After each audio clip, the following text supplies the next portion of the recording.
Dulu mungkin ya. Tadi mungkin udah kasih tahu saya namanya Haris sebagai Romani. Sekarang ini saya sebenarnya aktif mahasiswa di Universitas TJ ya. Masih semester 5 yang harusnya ini semester 6 ya, berarti naik semester 6 yang harusnya semester 8 gitu genap kan. Kenapa saya jadi sekarang masih semester 6? Sebelumnya karena saya cuti itu 1 tahun atau 2 semester ya untuk ikut program beasiswa dari Apple Developer Academy. Dari situ juga saya belajar tuh gimana jadi untuk iOS developer gitu di situ. Jadi untuk sekarang masih mahasiswa dan sebenarnya kebetulan juga saya juga punya tim gitu yang sekarang lagi ngebentuk untuk ngedevelop sebuah startup gitu. Ada juga selain kuliah juga. Nah, mau nanya nih, kalau apa sih iOS developer itu? iOS developer ya. Oke, sebenarnya nggak jauh beda sih, mungkin teman-teman udah pernah dengar itu apa namanya Android atau web developer gitu kan. Sebenarnya sama aja sebenarnya. Bedanya adalah itu di bidang iOS. Jadi iOS itu untuk ngedevelop khusus di perangkat Apple gitu, khususnya di iPhone karena itu iOS. iOS gitu kan berarti OS-nya di iPhone. Jadi kita ngedevelop khusus aplikasi-aplikasi di iPhone gitu. Karena ini untuk iOS seperti itu, sama aja. Berarti mulanya itu kakak ini pas waktu latihan itu ya belajar iOS ini, apa udah minat dari dulu nih?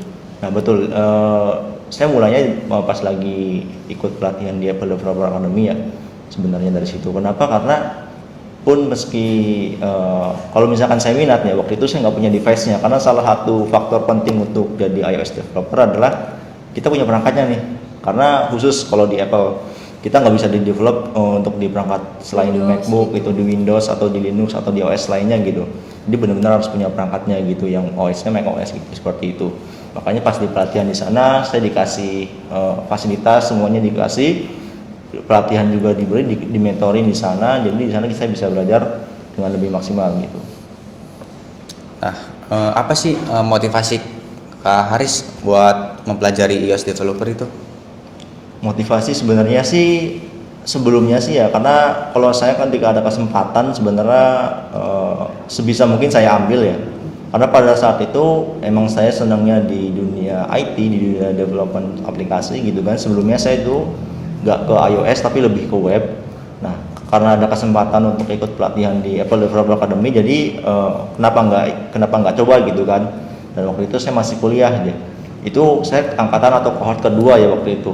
Kenapa saya langsung daftar pas masih kuliah? Karena saya pikir ini Apple Developer Academy dan masih angkatan yang kedua, kemungkinan besar kalau misalkan nanti udah terkenal itu pasti saingannya makin berat nih, tesnya makin berat juga kemungkinan kan.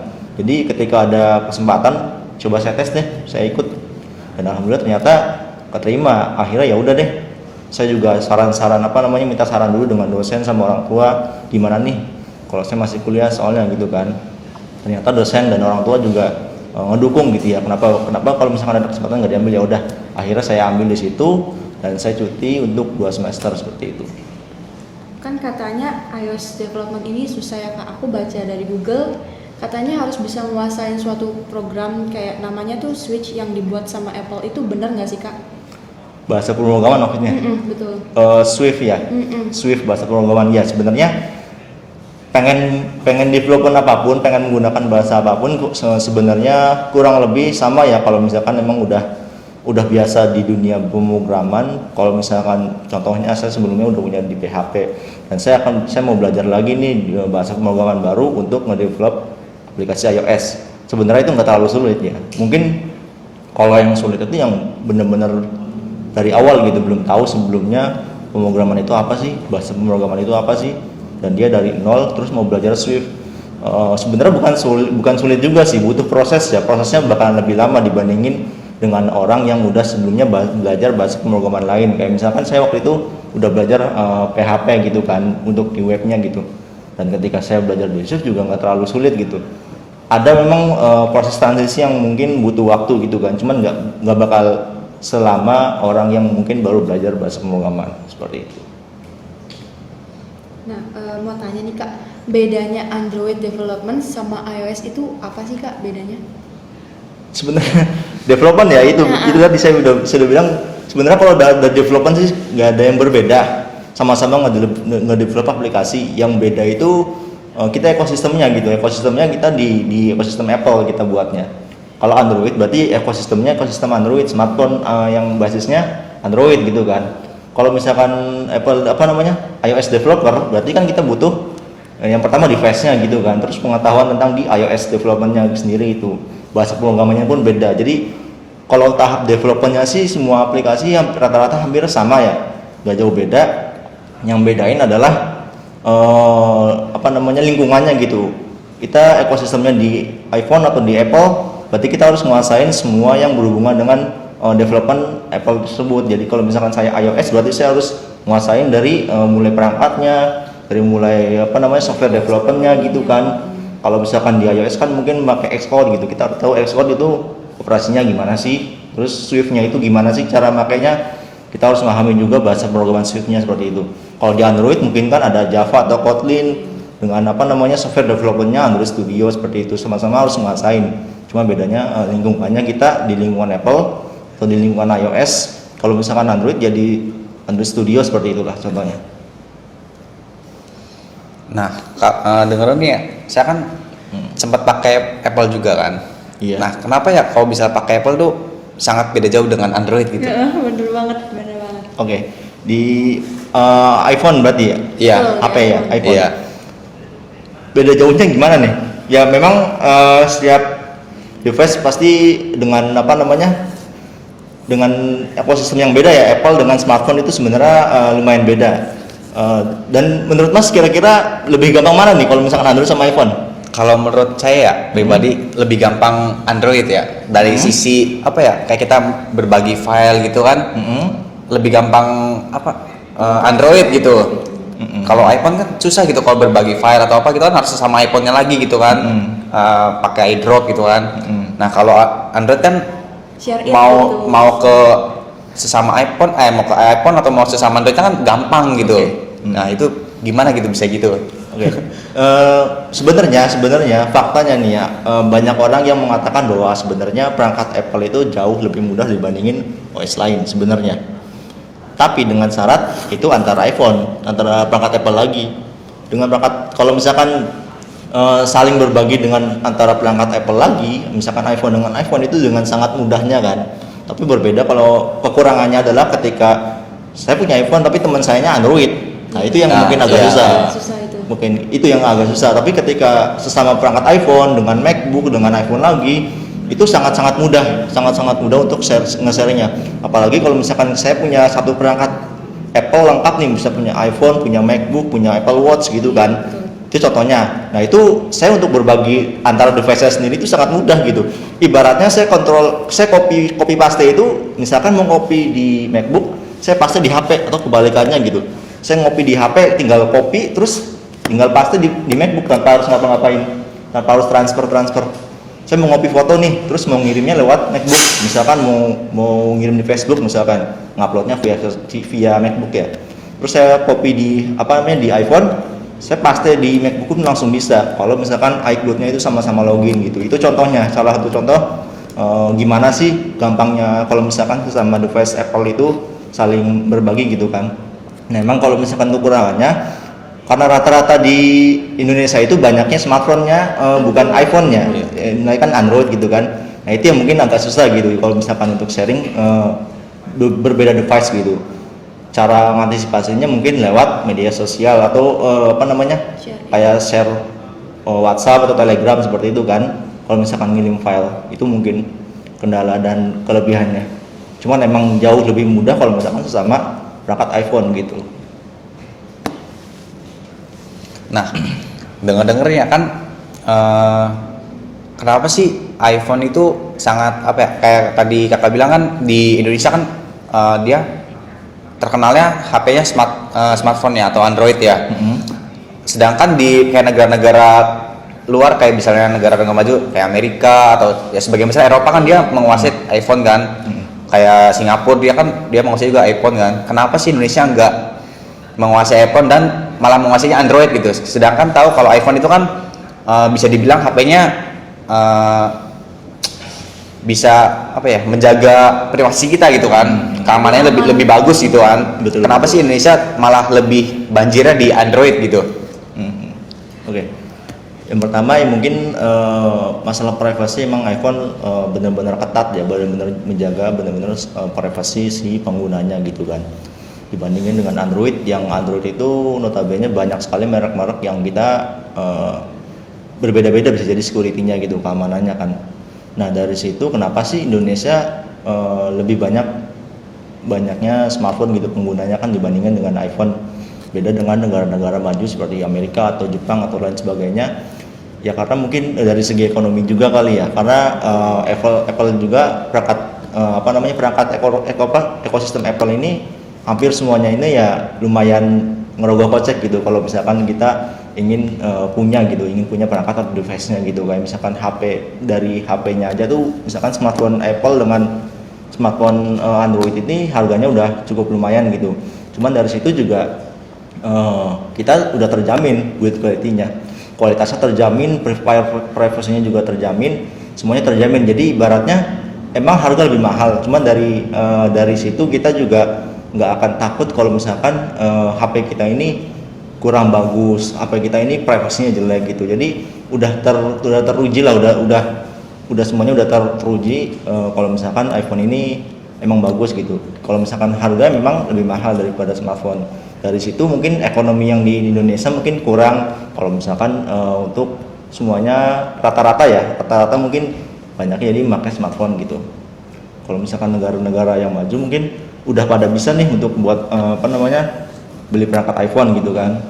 Nah makanya juga aplikasi-aplikasi juga mungkin teman-teman banyaknya yang Android gitu kan kenalnya gitu kan. Nah mungkin dari situ juga mungkin teman-teman saya beli Android aja lah, lebih gampang, aplikasi-aplikasinya juga banyak ya dari Android, padahal sih enggak. Di iPhone juga udah hampir semua aplikasi-aplikasi besar itu udah ada di iPhone juga. Dan makanya dari situ juga Apple Developer Academy juga ngadain di Indonesia. Jadi yang saya ikut pelatihan itu Apple Developer Academy itu ada di 3 negara ya. Salah satunya Indonesia. Gimana nggak keren gitu? Indonesia kepilih salah satunya gitu. Keren dong, harus bangga ya. Ya, jadi Indonesia kepilih salah satunya buat dijadiin tempat untuk Apple Developer Academy gitu kan. Bahkan ada 3 kalau nggak salah ya. Ada 3 kantor. Mungkin ada 3 tempat gitu pelatihan yang di Indonesia, di Tangerang, di Batam, sama di Jogja kalau nggak salah, satu laginya saya lupa. Nah di situ mungkin salah satu targetnya Apple juga memperluas pengguna untuk ekosistemnya Apple sendiri di Indonesia gitu, biar lebih menyebar, biar lebih banyak yang pakai ekosistem Apple di Indonesia gitu juga sih, mungkin salah satu target mereka. Nah, mau tanya nih Kak, kebetulan saya pengguna Apple juga, iPhone. Nah itu ada tips nggak sih mengatasi baterai yang cepat boros gitu? Waduh, baterai yang cepat habis ya. Terus kalau baterai health itu berpengaruh besar nggak sih Kak? Kayak ke dalam si iPhone ini nih. Oke. Baterai health ya, iya benar. Sorry. Kebetulan saya udah 78% ini baterai health itu bakal mati nggak tuh kayak? Untuk perangkat Apple memang mereka ngasih keterangan ya baterai health ya untuk baterai, dan mungkin teman-teman kadang ada yang ngerasa lebih boros gitu kan. Iya betul. Kalau lebih boros itu ya memang pertama yang paling pertama ya mungkin dari spesifikasi pertama. Kalau misalkan spesifikasinya emang udah mencukupi atau sebenarnya bisa lebih lama nih kita kira gitu kan, atau dari hasil misalkan kita nyari di Google sebenarnya bisa berapa lama dibandingin dengan saya yang lebih cepat habis gitu kan. Itu bisa jadi ada bug di OS-nya. Itu bisa jadi. Terkadang kalau misalkan Apple ngeluarin OS yang paling baru, itu sebenarnya bisa jadi masih ada bug, dan salah satunya yang sering terjadi itu baterai. Betul. Tapi biasanya ketika ada terjadi seperti itu, ada komplain seperti itu, Apple biasanya langsung dengan cepat ngerilis versi selanjutnya gitu. Jadi misalkan ada versi OS 14.1 itu ada yang komplain nih, ternyata kayaknya baterainya lebih cepat habis. Biasanya nanti nggak lama mereka rilis 14,2 gitu, .2 seperti itu. Itu yang yang kedua. Terus yang ketiga, tadi kan ada ngomong baterai health udah 70% ya. Ya itu juga salah satu bisa jadi salah satu faktor ya, karena baterai health sebenarnya di smartphone Android juga bisa jadi itu ada sebenarnya, cuman nggak ditampilin kan, mungkin pakai aplikasi lain bisa kemungkinan di Android juga kan, cuman di Apple memang udah dikasih datanya gitu kan, data kalau misalkan baterai kita ini tinggal health-nya tinggal berapa persen, ya itu juga ngaruh sebenarnya. Kalau misalkan semakin rendah berarti ya baterainya mungkin bisa jadi semakin cepat habis gitu. Dan mungkin khususnya perangkat-perangkat yang model lama gitu kan, mungkin karena mereka udah rilis lama, udah dipakai lama, berarti baterainya kan baterai health-nya bisa jadi udah sangat rendah ya. Dan baterai health pun bisa jadi dari cara penggunaannya pun bisa berpengaruh gitu. Misalkan kita yang sering main game 24 jam, dicas dimainin itu bisa jadi baterai health-nya itu bakal nguranginya lebih cepat dibandingkan orang yang tiap harinya main sosial media doang misalkan, atau SMS-an doang gitu. Nah itu bisa jadi bakalan berbeda gitu baterai health yang dikuranginya sama orang yang main game terus tiap hari misalkan, seperti itu. Tuh guys, tipsnya tuh guys. Oke. Mungkin lanjut ke pertanyaan aja ya, Sel. Nah, banyak nih ya teman-teman saya kan canda-candaan gitu. Kalau Android itu HP katanya HP tahan banting. Sedangkan kalau Apple itu jatuh sedikit aja langsung ada yang retak lah, ada yang apa. Nah, kenapa sih? Terus juga ada yang bilang HP doang mahal tapi cepat rusak katanya. Iya, nah, kenapa sih dengan harga Apple yang mahal tapi kok cepat kualitas, ya mungkin kalau kualitas softwarenya bagus ya, mungkin ya elegan gitu. Tapi kenapa di bagian fisik HP-nya itu cepat rusak gitu dibandingkan Android? Kan kalau yang tahan banting itu kan mau dibanding dari manapun, ya nggak dari manapun juga ya, tapi kan nggak dari ketinggian juga gitu. Yang separah-parahnya iPhone, tapi kalau di Android nggak apa-apa gitu. Nah itu kenapa gitu? Terus tahan air juga nggak sih, itu beneran nggak sih sebenarnya? Oke. Untuk yang pertama ya, kenapa sih mungkin kalau misalkan kebanting atau gimana itu, makanya sering teman-teman ngeliat mungkin ada mungkin teman yang punya iPhone itu belakangnya pecah gitu kan. Iya, sering gitu kan. Sering. Nah, yang pertama itu mungkin emang karena bahan bodinya Apple itu sebenarnya saya nggak tahu sih bahannya dari apa, cuman seperti kaca kan. Nah itu yang mungkin yang bikin ketika jatuh itu mudah kayak pecah gitu kan. Makanya mungkin disaranin pakai pengaman kayak saya ini. Jadi seperti itu. Tapi itu bukan berarti fungsionalitasnya itu nggak berpengaruh gitu. Jadi iPhone misalkan pecah itu tetap bisa dipakai. Maksudnya bodinya doang nih. Bener nggak? Kebanyakan orang emang banyak yang pecah, cuman nggak nyampe dalam. Beda dengan Android, ketika udah pecah pasti LCD-nya ada yang kena. Iya sih. Bener nggak? Bener nggak? Benar. Sampai atau kalau misalkan udah pecah, sekalinya pecah itu belakangnya itu sampai kena dalamnya gitu, bodi dalamnya. Tapi sebenarnya ini kalau iPhone ini kaca yang luar ini kayak sebenarnya masih di luar gitu, belum nyampe ke dalam. Ketika pecah ya mereka nggak bakal ngaruh ke dalamnya gitu. Jadi banyak banget emang kasus yang pecah, cuman dia jarang banget untuk kasus yang sampai kena dalamnya gitu, sampai kena mesinnya atau kena layarnya, misalkan ada touchscreen yang sampai kena LCD-nya gitu. Enggak, sebenarnya dia cuma pengaman kacanya doang.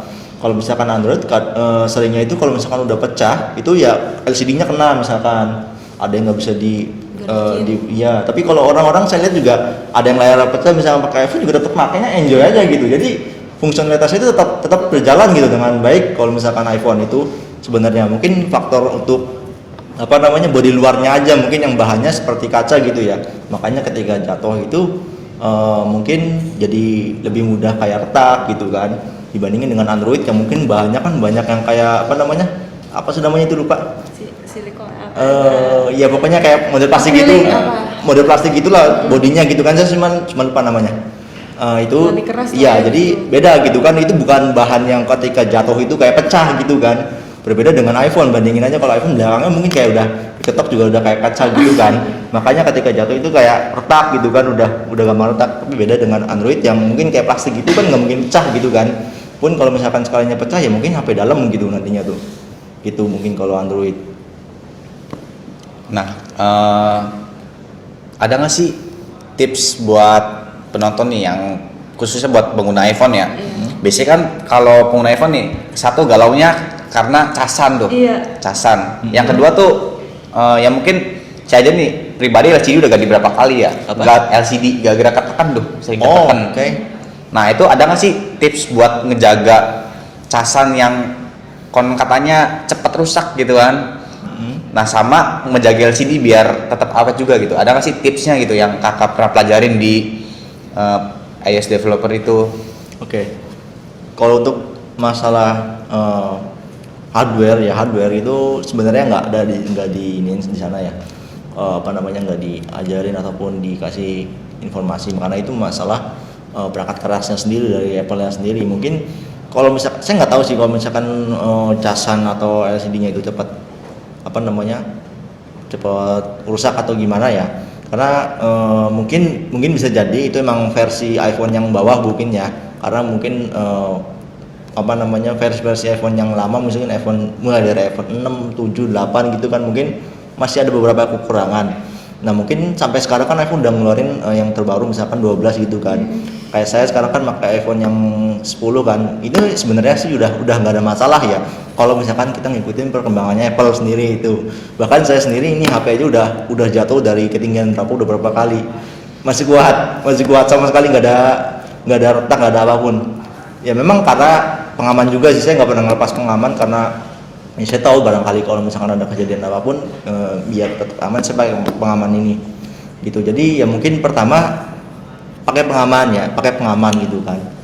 Kalau misalkan nggak pakai pengaman kemungkinan besar rusak ketika jatuh atau tertekannya itu bakal lebih besar gitu daripada nggak pakai pengaman gitu. Pakai pengaman apapun. Terus untuk masalah casan ya mungkin saya nggak bisa ngapa-ngapain ya kalau misalkan rusaknya gimana itu biasanya casannya.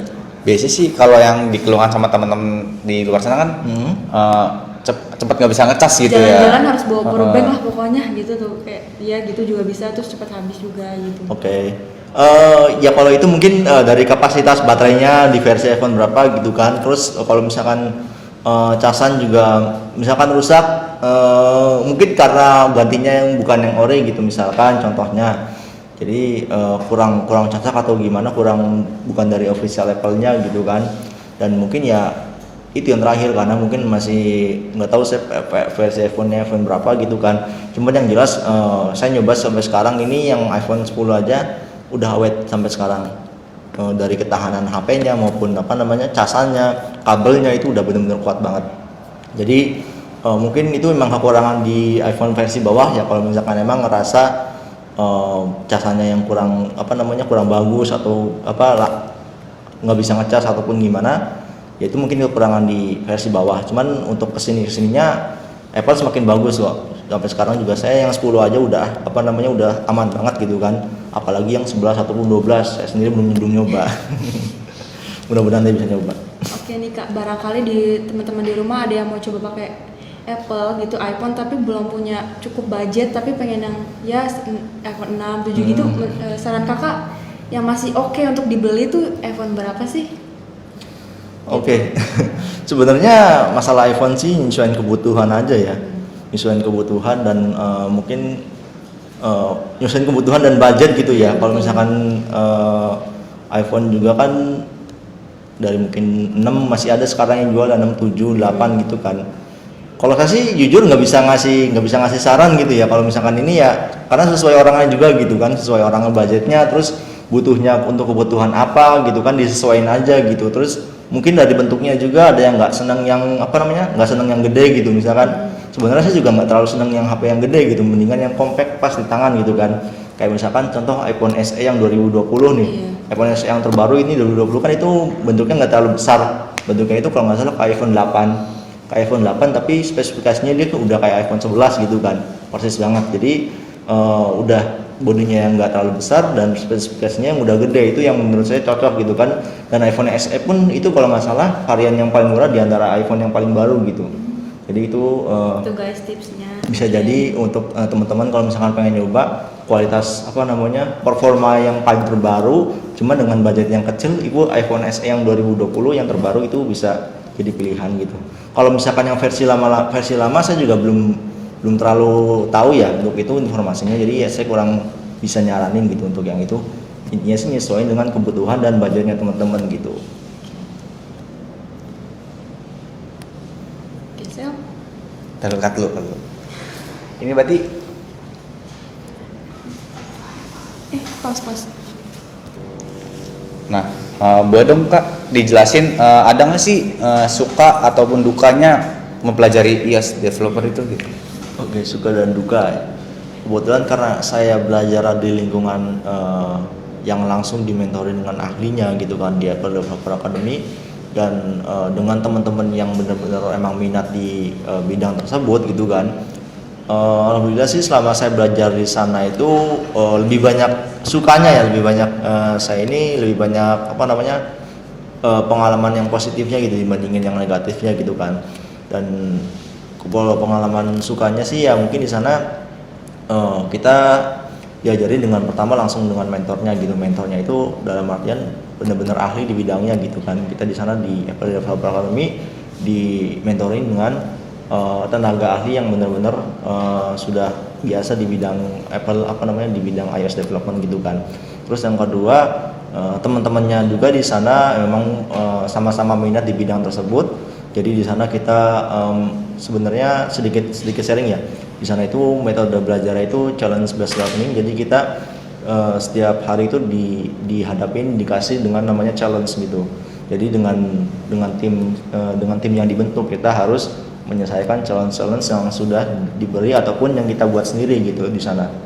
Jadi dengan tim yang kita sama-sama minat di situ jauh lebih ringan, lebih enjoy gitu ketika kita belajar di sana. Dan di sana pun benar-benar belajar fun aja gitu sambil main, dan dengan mentor itu kita nggak ada kesenjangan kayak guru dan murid gitu.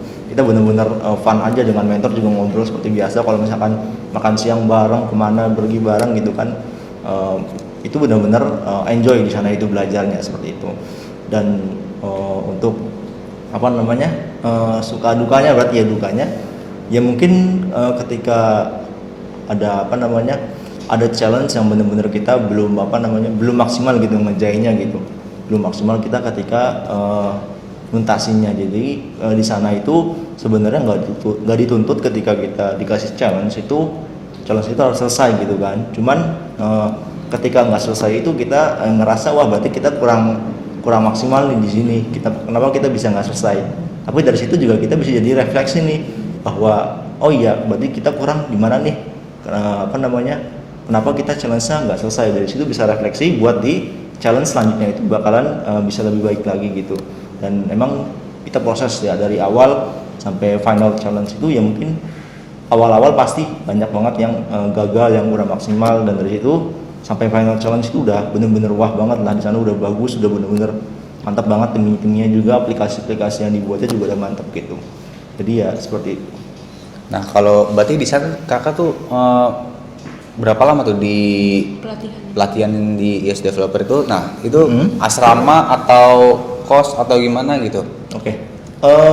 Untuk waktunya itu di sana kurang lebih 10 bulan ya, 10 bulan hampir 1 tahun. Dan di sana itu bukan asrama. Jadi kita kalau yang dari luar kota atau jauh itu nyari kosan sendiri atau apartemen sendiri di sana. Ya jadi untuk tempat itu kita nyari sendiri di sana. Kalau saya kebetulan waktu itu saya ngekos di daerah situnya dekat ya, daerah GOP.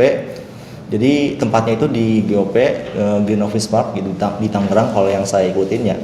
Saya nyari kosan di daerah situ, jadi nggak terlalu jauh gitu untuk datangnya gitu. Jadi itu tempatnya sih kayak kawasan perkantoran seperti itu, di gedung kan. Terus saya ngekos di daerah sekitar situ. Jadi nggak ada mes gitu ya, nggak ada mes, nggak ada asrama, nggak ada. Kita semuanya di situ mandiri gitu. Barangkali teman-teman ada yang kepo nih Kak, selama pelatihan tuh ada dibayar gak gitu sih Kak, digaji gak gitu? Oke. Ya mungkin ada lah biaya ibaratnya sih biaya transport gitulah kita selama kita di situ, karena kita juga mungkin ada yang dari luar kota gitu kan. Cuman mungkin dibandingin dengan uang transport itu ya kita ngelihatnya dari ilmu yang dikasih lah, fasilitas yang dikasih itu jauh lebih berharga daripada sedikit uang yang buat transport itu. Sebenarnya itu benar-benar wah sih untuk ilmu dan semua fasilitas yang diberi oleh Apple Developer Academy itu benar-benar jauh lebih wah dibandingin dengan sedikit uang itu udah mantep banget sih. dari mentornya, dari fasilitas gedungnya, dari teman-teman yang kita di situ temui gitu kan, kita kolaborasi bareng itu benar-benar udah oke banget dah, udah developer tingkat dunia lah, internasional lah. Karena di situ juga salah satu ininya kan di world class developer gitu, jadi developer tingkat dunia gitu kan. Nah, kalau acara yang pelatihan iOS developer itu kalau boleh tahu berapa tahun sekali sih diadain di Indonesia gitu? Oke. Itu diadainnya 1 tahun 1 kali ya. Jadi tiap tahun itu ada. Itu di sana disebutnya itu cohort ya. Jadi ada cohort pertama, cohort kedua, cohort ketiga. Dan saya itu waktu itu cohort atau angkatan kedua. Jadi tahun kedua. Dan sekarang ini kalau nggak salah ini lagi cohort ketiga dan nanti ingin cohort keempat kalau nggak salah sih. Gitu. Dan fasilitas yang dikasihnya pun tiap tahun pasti yang terupdate gitu, yang terupdate ilmunya, yang terupdate, fasilitas yang terupdate, semuanya itu terupdate. Jadi emang ekosistemnya itu ngikutin seperti perkembangan di Apple sendiri seperti itu.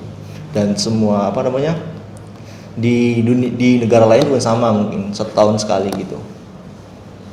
Nah, barangkali ada teman-teman yang mau ikut juga nih Kak pelatihan gitu, tipsnya dong Kak supaya kepilih gitu tuh Kak. Tipsnya supaya kepilih ya. Iya. Oke, yang perlu teman-teman tahu juga nih sebenarnya untuk ikut Apple Developer Academy ini sebenarnya nggak ada latar belakang ya. Jadi teman-teman jangan takut kalau misalkan sebenarnya saya orang bisnis nih, saya sebenarnya orang marketing nih, nggak tahu apa-apa tentang developer gitu kan. Atau bahkan saya sebenarnya ini cuman lagi kerja ojek online nih sebenarnya, tapi saya pengen ngasah skill lagi nih sebenarnya. Itu nggak masalah sebenarnya, nggak masalah sama sekali karena di sana nggak ada ketentuan umurnya berapa, latar belakangnya apa, itu semuanya bisa sama-sama ikut gitu, sama-sama ikut dan nggak usah mikirin latar belakang tadi ya. Di sana juga ada yang latar belakangnya pertanian, ada yang latar belakangnya apapun, itu benar-benar berbagai macam orang dari berbagai macam latar belakang, berbagai macam umur gitu kan. Dari muda sampai yang udah berkepala 4 mungkin itu ada di sana. Jadi teman-teman gak usah pusing kalau misalkan, gak usah mikirin kalau misalkan saya nggak ngerti apa-apa nih tentang developer, saya nggak bisa ngoding, saya nggak bisa ngapain nih. Nah itu jangan khawatir karena di sana kita emang melatih diri gitu kan, mengembangkan diri dari awal gitu. Itu nggak, jadi jangan gak usah mikirin kalau misalkan saya nggak bisa ngapa-ngapain atau ngoding, dunia developer nggak tahu, itu nggak usah mikirin. Itu yang pertama. Dan yang kedua, nanti sebenarnya ada yang pasti ada tes masuknya ya, dan tes masuknya itu lumayan banyak ya, bukan sulitnya sih nggak terlalu mungkin, tapi saingannya itu banyak ya. Mungkin saya nggak tahu sih sesulit apa sekarang ya, karena waktu dulu saya cohort 2 sekali lagi, karena cohort 2 barangkali sekarang yang 3 atau 4 itu ada update, dan pasti ada update sih seharusnya, karena setiap tahun kan pasti ada update ya. Nah mungkin yang nanti harus diperhatiin sama teman-teman adalah yang pertama motivasi diri gitu. Jadi harus mikirin sebenarnya saya mau ikut Apple Developer Academy ini buat apa sih, diri saya ini sebenarnya mau ngapain nih di sana.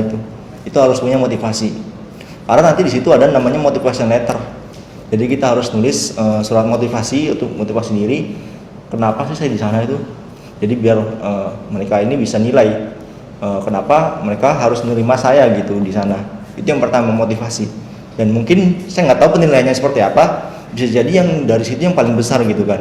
Kenapa? Karena tadi latar belakang kan banyak. Jadi bisa jadi nanti kan ada tes nih setelah motivasi letter ini.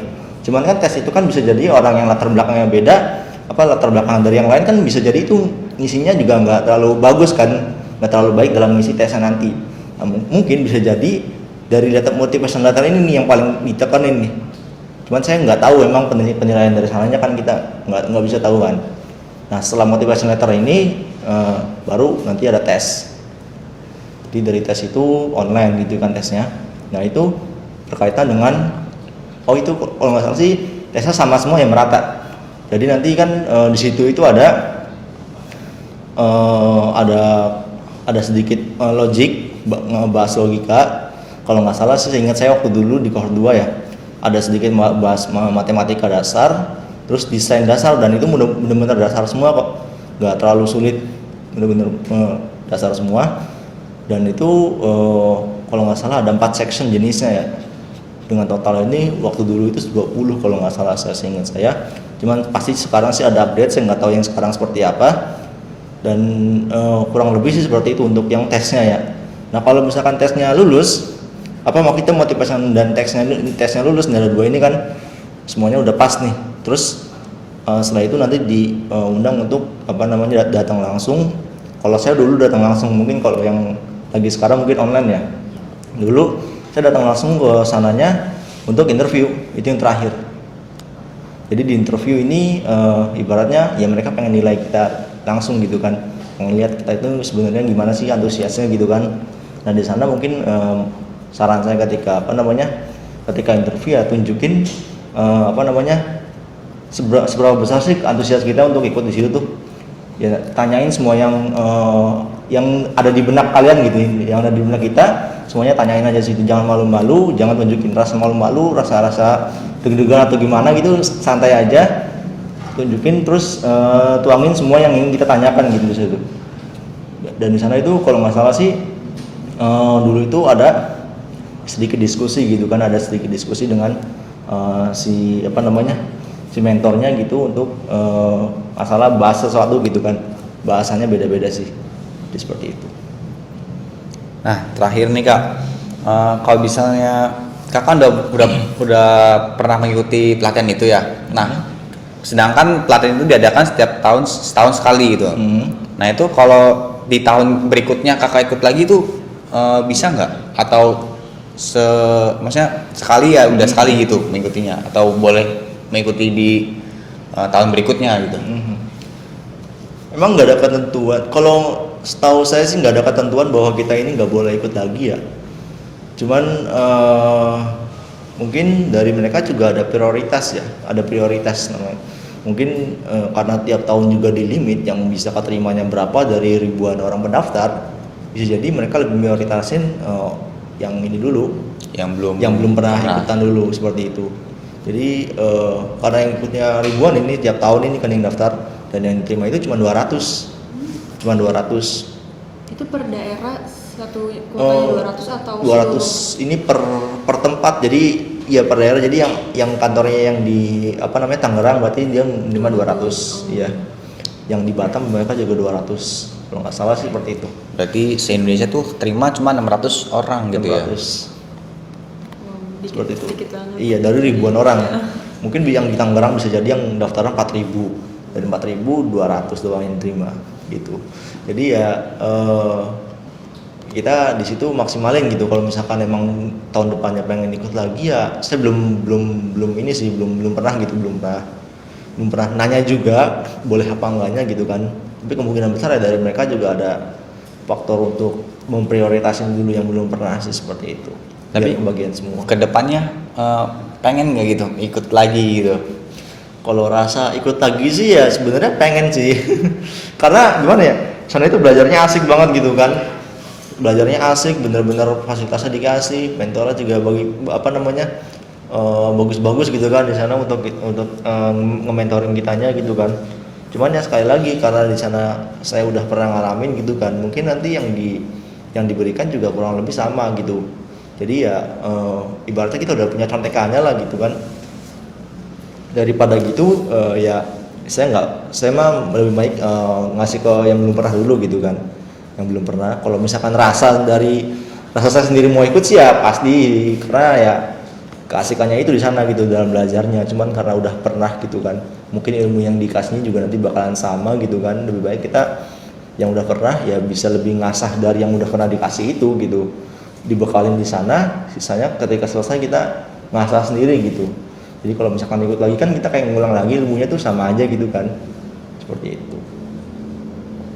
Nah Kak, untuk info-info terkait pelatihan itu tuh bisa didapetin di mana aja sih Kak?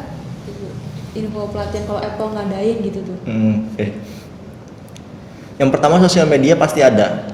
Itu yang sebenarnya paling gampang ya, karena teman-teman di sini juga mungkin rata-rata pakai sosial media ya, terutama Instagram sih biasanya. Instagram itu ada yang untuk yang Kalau di Tangerang ini dia kerjasama dengan Binus ya, jadi Apple Developer Academy @binus. Cari di Instagramnya mungkin nanti ada Apple Developer Academy aja Indonesia, yang di Indonesia ya.